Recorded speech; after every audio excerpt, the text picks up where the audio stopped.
नमस्कार दोस्तों, आज हम लोग बात करेंगे पाकिस्तान का। पाकिस्तान का बात इसलिए किया जा रहा है क्योंकि हाल ही के दिनों में पाकिस्तान से खबर आ रही है कि पाकिस्तान अपने पुराने जो संस्कृति है, अपने जो धरोहर है, उसके नाम पर अब नाम रख रहा है। जैसे पहले आप एक एग्जाम्पल के तौर पर समझिए कि पहले अपने मिसाइल का नाम जहांगीर रखा हुआ था, बाबर रखा हुआ था, है ना? औरंगजेब रखा हुआ था। लेकिन अब जो है नाम बदल रहा है। बहुत सारे ऐसे प्लेस हैं जो भारतीय संस्कृति जहां भारत की छाप दिखती है, वैसे ही पाकिस्तान भी 1947 से पहले तो भारत ही था। तो वहां भी कुछ ना कुछ भारतीय संस्कृति का झलक तो देखने को मिलेगा ही मिलेगा।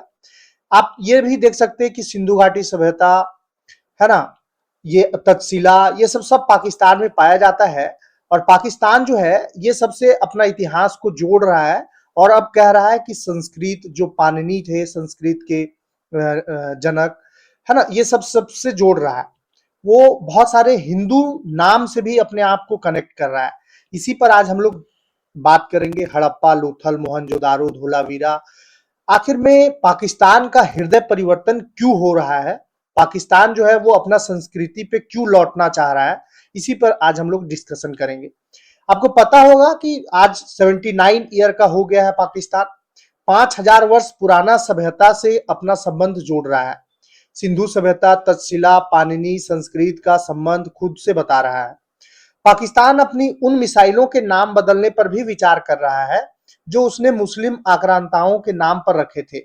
उसने अपनी मिसाइलों के नाम गजनवी, गौरी, बाबर, अब्दाली रखा है। ये सभी तुर्क और अफगान के लुटेरे थे। उन्होंने बार बार भारत पर हमला किया था। पाकिस्तान भारत को आहत करने के लिए अफगान और मध्य एशियाई तुर्क लुटेरों एवं आक्रांताओं को अपने राष्ट्रीय नायक के रूप में प्रस्तुत करता है, जबकि इन आक्रांताओं ने सर्वाधिक आक्रमण वर्तमान पाकिस्तान के हिस्से पर ही किया है।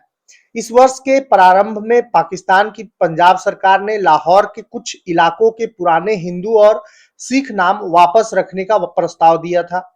जैसे कि इस्लामपुर का नाम फिर से कृष्णनगर, बाबरी मस्जिद चौक का नाम जैन मंदिर चौक प्रस्तावित था, लेकिन कट्टरपंथियों के विरोध के कारण त्याग दिया। ऐतिहासिक रूप से पाकिस्तान की सामाजिक, सांस्कृतिक, भाषाई और प्रजातीय रूप में भारत से एकरूपता रही है। इसके बाद भी वह अपनी पहचान मध्य एशिया, तुर्क देशों से जोड़ता रहा है। बड़ा सवाल यह है कि क्या आज पाकिस्तान अपने अतीत को स्वीकार कर रहा है और राष्ट्र निर्माण की गलतियों को ठीक करने के लिए कोशिश कर रहा है? आजादी के बाद भारत पंथ निरपेक्ष और आधुनिक राष्ट्र बना और अपनी तार्किक और सर्व समावेशी विचारधारा के आधार पर समाज के सभी वर्गों को साथ जोड़कर राष्ट्र बनने में सफल रहा। वहीं पाकिस्तान पथक इस्लामी गणराज्य बना और पंथ पर जोर देने के कारण राष्ट्र निर्माण में सफल नहीं हुआ। वहां मजहब और भाषा के आधार पर भेदभाव प्रारंभ हुआ, जिससे सिया सुन्नी विवाद, अहमदिया, हजारा, सिंधी और बलूच समुदाय स्वयं को अलग महसूस करने लगे। 1971 में पूर्वी पाकिस्तान अलग हो बांग्लादेश बन गया। भारत में लोकतंत्र एक जीवन पद्धति के रूप में विकसित हुआ, वहीं पाकिस्तान में लोकतंत्र प्रारंभ से ही असफल हो गया और सैनिक कट्टरपंथी शक्तियों ने भय और अविश्वास का माहौल बनाकर सत्ता अपने हाथ में लेते रहे। इससे पाकिस्तान में लोकतंत्र निचले स्तर तक प्रभावी नहीं हो पाया। भारत में संवाद और सह अस्तित्व के आधार से समस्या का समाधान ढूंढा गया, जिससे एक उदार वर्ग विकसित हुआ। पाकिस्तान में कट्टरपंथी और सैन्य शक्तियों के हाथ में शक्ति होने से उदार वर्ग का विकास नहीं हो पाया। इससे वहां आधुनिक और प्रगतिशील शक्तियां प्रभावी नहीं हो पाई। मानवीय सभ्यता के आधार विकास क्रम में भारतीय उपमहाद्वीप में एक अद्वितीय सभ्यता का विकास हुआ, जिसमें ज्ञान, विज्ञान और श्रेष्ठ सांस्कृतिक तत्व विकसित हुए। सिंधु सभ्यता के कई महत्वपूर्ण क्षेत्र वर्तमान पाकिस्तान में है और इसी क्षेत्र में श्रेष्ठ वैदिक सभ्यता का विकास हुआ। 6ठी शताब्दी ईसा पूर्व के दो प्रमुख महाजनपद गंधार और कंबोज आज के पाकिस्तान के क्षेत्र में थे। आधुनिक पेशावर और रावलपिंडी के क्षेत्र में फैले गांधार की राजधानी तक्षशिला थी, जो शिक्षा और व्यापार का महान केंद्र था। सम्राट अशोक के कई अभिलेख आज पाकिस्तान के क्षेत्र में हैं, जो सहिष्णुता, शांति का उपदेश देते हैं।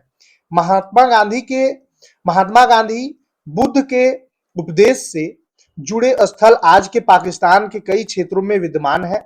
महाराणा रंजीत सिंह की राजधानी लाहौर राजनीतिक और सांस्कृतिक गतिविधियों का केंद्र बिंदु थी। वर्तमान पाकिस्तान के क्षेत्र में ही नाथ पंथ सहित कई धार्मिक विचारों का जन्म हुआ था। यदि पाकिस्तान वास्तव में अपने अतीत को पहचानना चाहता है तो उसे इंडोनेशिया से सीखना चाहिए। इंडोनेशिया जनसंख्या में दुनिया का सबसे बड़ा मुस्लिम देश है, लेकिन अपने अतीत के हिंदू धर्म और संस्कृति को दैनिक जीवन और राष्ट्रीय पहचान में स्वीकार करता है। इंडोनेशिया का राष्ट्रीय आदर्श वाक्य भिनेका तुंगल एका अर्थात विविधता में एकता है।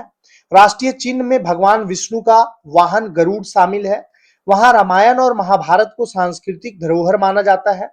इंडोनेशिया में दुनिया के सबसे बड़े हिंदू मंदिरों में से एक प्रम्बनन मंदिर स्थित है, जिसे सरकार द्वारा संरक्षित किया गया है। पाकिस्तान यह समझे कि कट्टर पंथक विचारधारा के आधार पर राष्ट्र निर्माण संभव नहीं है।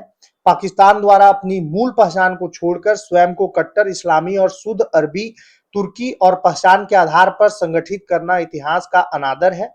पाकिस्तान के लिए अच्छा होगा कि वह अपने इतिहास बोध के आधार पर राष्ट्र का निर्माण करे और अपनी उस संस्कृति एवं विचारों को सम्मान दे जिसके आधार पर सदियों से उस क्षेत्र का सांस्कृतिक विकास हुआ है। वह अपने पूर्वजों को सच्ची श्रद्धांजलि तभी दे सकता है जब आक्रांताओं के इतिहास को नकार कर अपने अतीत के श्रेष्ठ इतिहास को स्वीकार करे।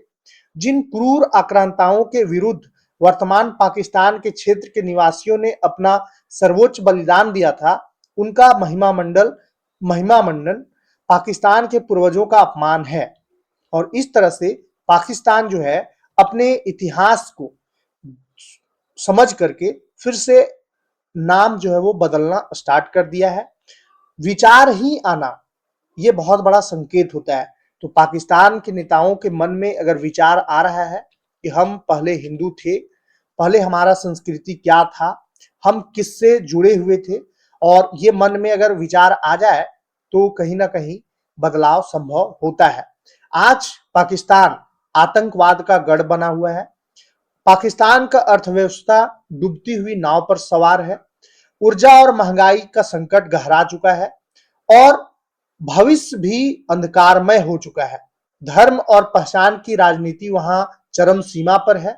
जिस देश में धर्म और पहचान की राजनीति चरम पर हो, ऑब्वियसली वो देश जो है वो नीचे गर्त में जाएगा ही जाएगा। आपका क्या राय है, आप कमेंट में जरूर बताएं। धन्यवाद।